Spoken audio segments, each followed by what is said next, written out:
ശ്രീമദ് വാഗ്ഭടവിരചിതം അഷ്ടാംഗഹൃദയം സൂത്രസ്ഥാനം ദിനചര്യാധ്യായഃ ശ്ലോകഃ അഥാതോ ദിനചര്യാധ്യായം വ്യാഖ്യാസ്യാമഃ ഇതി സ്മാഹുരാത്രേയാദയോ മഹർഷയഃ. സമാസഃ ആത്രേയാദയോ ആത്രേയഃ ആദൗ യേഷാം തേ ബഹുവ്രീഹി സമാസഃ.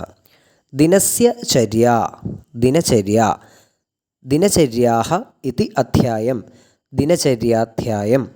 സന്ധിഃ അഥ പ്ലസ് അതഃ സവർണദീർഘ അകഃ സവർണേ ദീർഘഃ.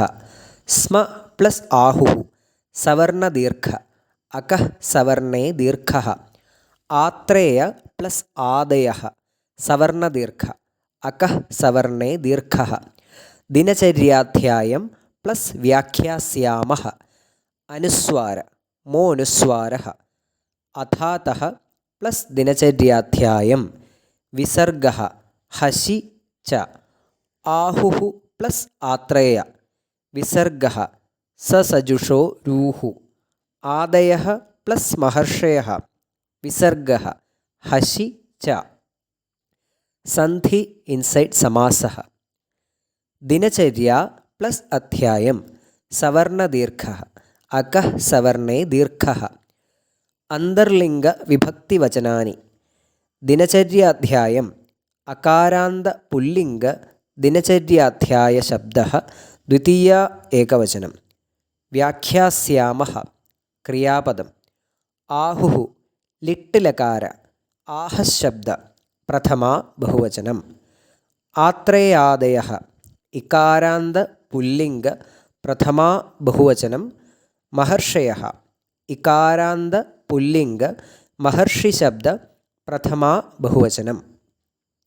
പദാർത്ഥഃ അഥാതോ ഹിയർ ആഫ്റ്റർ.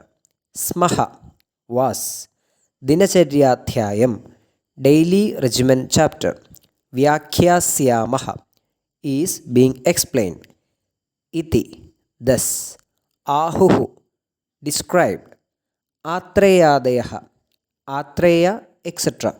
മഹർഷയഃ great saints. അന്വയഃ അഥാതഃ ദിനചര്യാധ്യായം വ്യാഖ്യാസ്യാമഃ ഇതി ആത്രേയാദയഃ മഹർഷയഃ ആഹുഃ സ്മ. അർത്ഥഃ as being advised by Maharshi Atreya and others, henceforth is described the chapter named Dinacharya. ധന്യവാദः.